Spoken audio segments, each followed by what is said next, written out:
Hello, fellow workers. I'm Gary McKean. I serve as a member of your legal team and also as Partnership and Ministries Coordinator.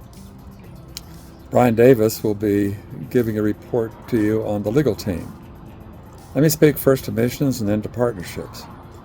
Missions really are how we practice Mark 16 and 15, which says, "Go into all the world and proclaim or preach the gospel."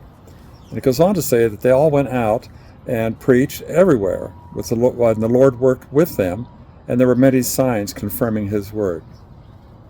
We know that many churches in our state convention are engaged in missions, one way or another, both within the United States and around the world. But we don't always learn about what you are doing. So we would really like to hear your stories. Have you share with us what you have done in the way of missions and what you're engaged in.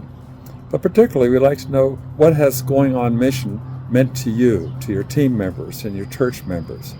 And secondly, what are your plans for missions coming up? Please let us know. We'd like to know about this. For your information, the state does have a fund that's designated to help assist churches with grants to go on mission. And this year we had the pleasure of having the very first grant given. It was to a church, a Sojourn Church, and Mountain View Baptist Church sent a joint team to Elko, Nevada to help with Calvary Baptist Church there. And they engaged in outreach, also in working on the facility, some improvements and modifications there, but also particularly being of assistance and encouragement to the pastor, the church leaders, and the church members. It was truly an effort of fellow workers getting together.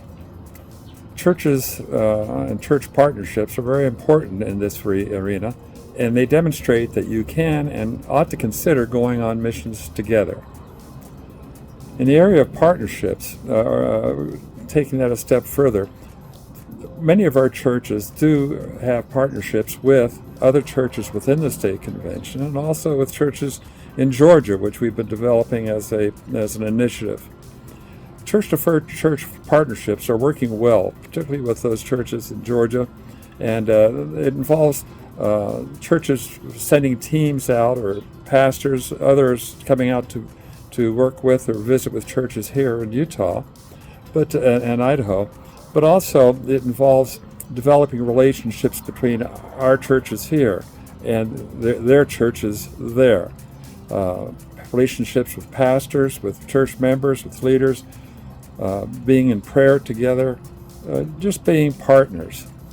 Emmanuel Baptist Church in Hiram is particularly involved. They've been actively engaged in a partnership with a church in Georgia.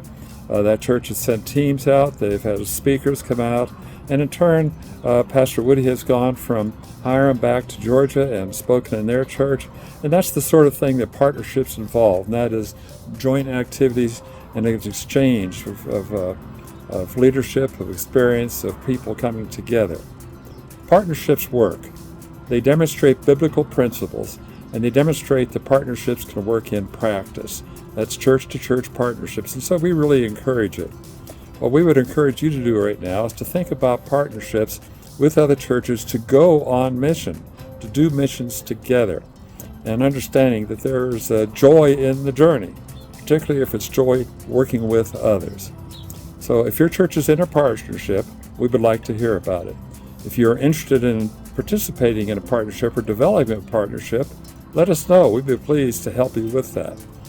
As fellow workers, understand, just as Paul wrote about and wrote to his fellow workers, please do share with us what your missions ministry has been and what your partnerships experiences have been. Now, in saying all this, we are together, we're working together, we're here to serve you, and we want to thank you for all that you do. And you do quite a bit. And we thank you for being fellow workers. God bless you.